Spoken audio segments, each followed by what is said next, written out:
ओम नमः शिवाय। जय हो उमापति कैलाशपति श्री भोलेनाथ की। भक्तजनों, भगवान शिव के 12 ज्योतिर्लिंगों में से दूसरा ज्योतिर्लिंग है श्री मल्लिकार्जुन ज्योतिर्लिंग। यह दक्षिण भारत के श्रीशैल पर्वत पर स्थित है। यह केवल एक शिवलिंग नहीं, बल्कि माता पिता के अपने पुत्र के प्रति असीम प्रेम, त्याग और करुणा का दिव्य प्रतीक है। आइए श्रद्धा और भक्ति के साथ इस पावन कथा का श्रवण करते हैं। बहुत समय पहले की बात है। कैलाश पर्वत पर भगवान शिव, माता पार्वती जी और उनके दोनों पुत्र भगवान श्री गणेश तथा भगवान कार्तिकेय सुखपूर्वक निवास करते थे। एक दिन देवर्षि नारद कैलाश पहुंचे। उनके हाथ में एक दिव्य फल था, जिसे ज्ञान और अमर यश का फल कहा जाता था। नारद जी ने वह फल भगवान श्री शिव को अर्पित किया और कहा कि हे प्रभु, ये दिव्य फल अत्यंत दुर्लभ है। इसे केवल एक ही व्यक्ति प्राप्त कर सकता है। ये सुनते ही श्री गणेश और भगवान कार्तिकेय दोनों ने उस फल को पाने की इच्छा प्रकट की। तब भगवान शिव मुस्कुराए और बोले, जो पहले संपूर्ण पृथ्वी की परिक्रमा करके वापस आएगा, वही इस फल का अधिकारी होगा। बस इतना सुनना था कि भगवान कार्तिकेय अपने दिव्य मयूर पर सवार होकर तीव्र गति से पृथ्वी की परिक्रमा करने निकल पड़े। उधर श्री गणेश जी ने कुछ क्षण विचार किया। उनका वाहन मूषक था, जिससे पृथ्वी की परिक्रमा करना अत्यंत कठिन था। तभी उन्होंने धर्म का गूढ़ रहस्य समझा। वे भगवान शिव और माता पार्वती के सामने हाथ जोड़कर खड़े हुए और उनकी 7 बार परिक्रमा की। भगवान शिव ने पूछा कि पुत्र, तुमने पृथ्वी की परिक्रमा क्यों नहीं की?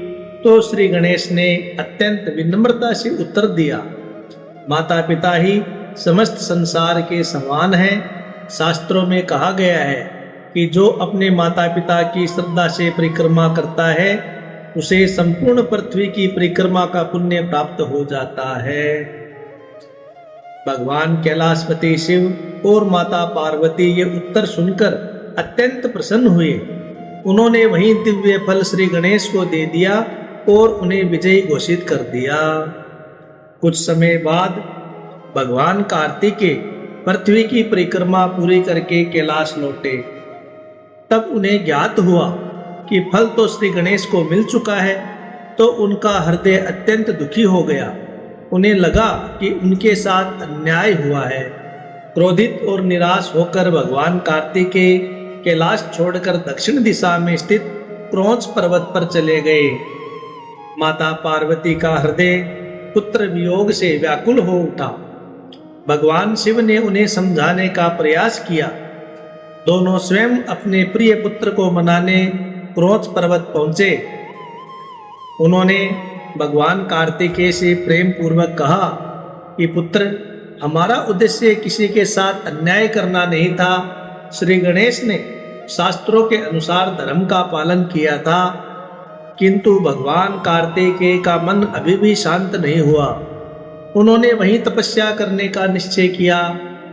तब भगवान उमापति श्री महादेव और माता पार्वती जी ने विचार किया कि जब हमारा पुत्र यहीं रहेगा, तो हम भी उससे दूर कैसे रह सकते हैं। इसी करुणा और वात्सल्य के कारण भगवान शिव उसी स्थान पर ज्योतिर्लिंग के रूप में प्रकट हुए।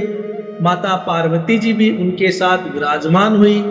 कहा जाता है कि माता पार्वती को मल्लिका और भगवान शिव को अर्जुन कहा गया है। इसी कारण ये दिव्य ज्योतिर्लिंग मल्लिकार्जुन ज्योतिर्लिंग के नाम से प्रसिद्ध हुआ। आज भी ऐसा माना जाता है कि भगवान कार्तिकेय समीप ही निवास करते हैं और भगवान शिव पार्वती सदैव अपने पुत्र पर स्नेह बरसाते हैं। इस कथा से हमें अनेक शिक्षाएं मिलती है। पहली शिक्षा, माता पिता की सेवा और सम्मान ही सबसे बड़ा धर्म है। और दूसरी शिक्षा ये मिलती है कि क्रोध में लिया गया निर्णय हमें अपनों से दूर कर सकता है।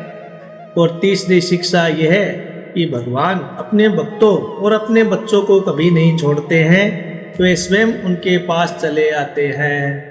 बोलिए कैलाशपति उमापति श्री महादेव की जय हो, श्री पार्वती माता की जय हो, श्री दुर्गा माता की जय हो, श्री शिव शक्ति की जय हो।